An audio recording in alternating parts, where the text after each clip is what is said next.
Indian navy के 8 साबिक एहलकार Qatar में जासूसी के इल्ज़ाम में गिरफ्तार हो गए हैं और उनको सजाए मौत सुनाई जा चुकी है। इंडियन नेवी के ये एजेंट्स इसराइली खुफिया एजेंसी मोसाद के लिए काम कर रहे थे और कतर के इंटेलिजेंस के एहलकारों ने इन्हें कैसे गिरफ्तार किया, वो तमाम तर मालूमात आप इस वीडियो में जान सकेंगे। वीडियो में आगे बढ़ने से पहले हमारे चैनल को सब्सक्राइब कर दें और नीचे लगे बेल आइकन पर क्लिक कर दें ताकि आने वाली वीडियो आपको मिलती रहें। कतर में इंडियन नेवी के 8 साबिक एहलकारों को सजाए मौत सुना दी गई है।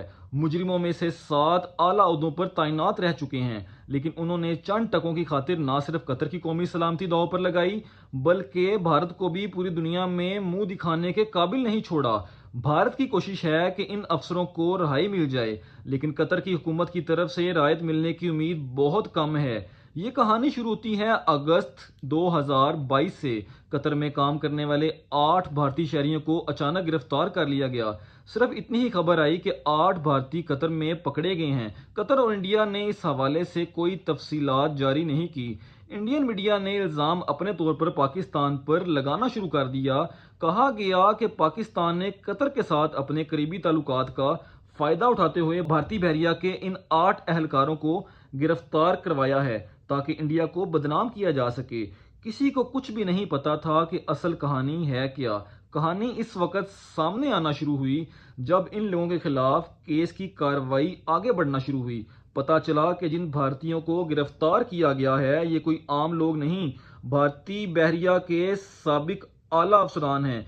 इनमें से 3 कैप्टन और 4 कमांडो के ओहदों पर फाइज रह चुके हैं।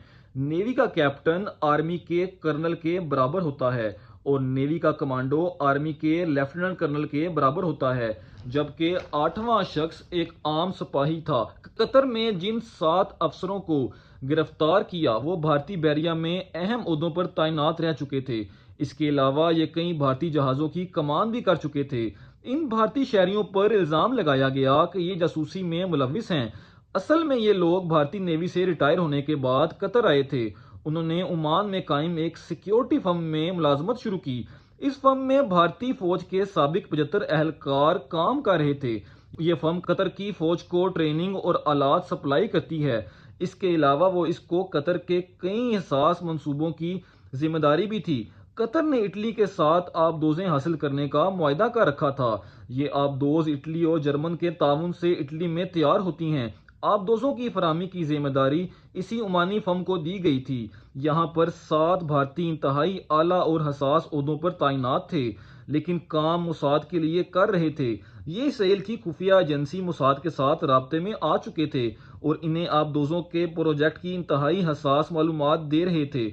इसराइल की शुरू से कोशिश रही है कि मशरिकी वस्ता का कोई भी मुल्क जदीद हथियार ना बना सके, ना ले सके, क्योंकि इससे इसराइल की सालमियत को खतरा हो सकता है। इससे ना सिर्फ खित्ते में इसराइल की इजारादारी खत्म होगी बल्कि इसराइल की खित्ते में बर्तरी भी खत्म हो सकती है। इसराइल मशरिकी वस्ता में इस तरह के मंसूबों को नुकसान पहुंचाने की कोशिश में लगा रहता है।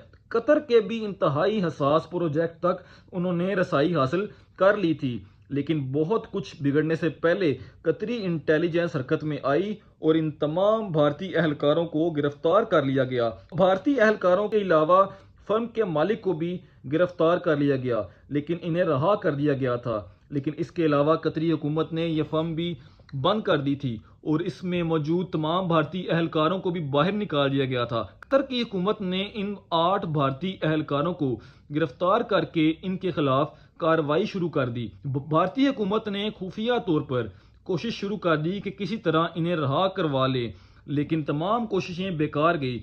कतर ने आलमी कवानीन की रोशनी में इन जासूसों के खिलाफ मुकदमा चलाया और भारतीय हुकूमत को इन तक रसाई भी दी, लेकिन भारत ने इन पर लगने वाले इल्ज़ाम को गलत साबित करने में नाकाम रहा। लगभग 1 साल तक केस चलने के बाद 26 अक्टूबर 2023 को तमाम एहलकारों को सजाए मौत सुना दी गई। भारत में इस चीज़ पर बहुत ज़्यादा ववेला मच रहा है, लेकिन मोदी सरकार बेबसी की तस्वीर बनी हुई है। भारतीय वजीर खारजा ने बयान जारी किया है और कहा है कि वो कतर के इस फैसले से सदमे में हैं।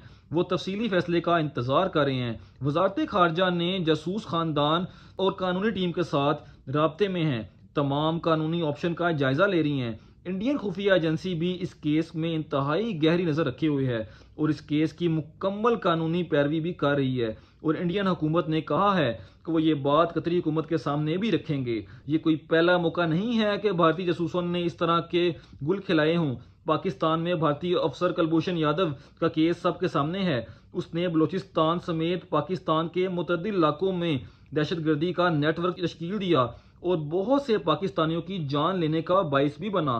کلبھوشن یادو کی تعیناتی پاکستان میں عالمی قوانین کی کھلم کھلا خلاف ورزی تھی، کیونکہ اس طرح ایک اعلیٰ افسر کسی دوسرے ملک میں جاسوسی کے لیے نہیں بھیجا جا سکتا۔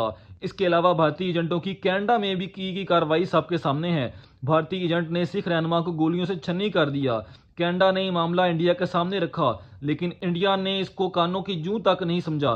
لیکن جیسے ہی کینیڈا نے یہ معاملہ مغرب کے سامنے اٹھایا تو تمام مغربی ممالک کینیڈا کے ساتھ کھڑے ہو گئے۔ ابھی یہ معاملہ چل رہا ہے تو ساتھ ہی قطر کی خبر آ گئی ہے۔ امید ہے آج کی ویڈیو آپ کو پسند آئے گی۔ ملتے ہیں اپنے اگلے ولاگ میں کچھ نئی باتوں کے ساتھ، تب تک کے لیے اجازت دیجیے۔ اللہ حافظ۔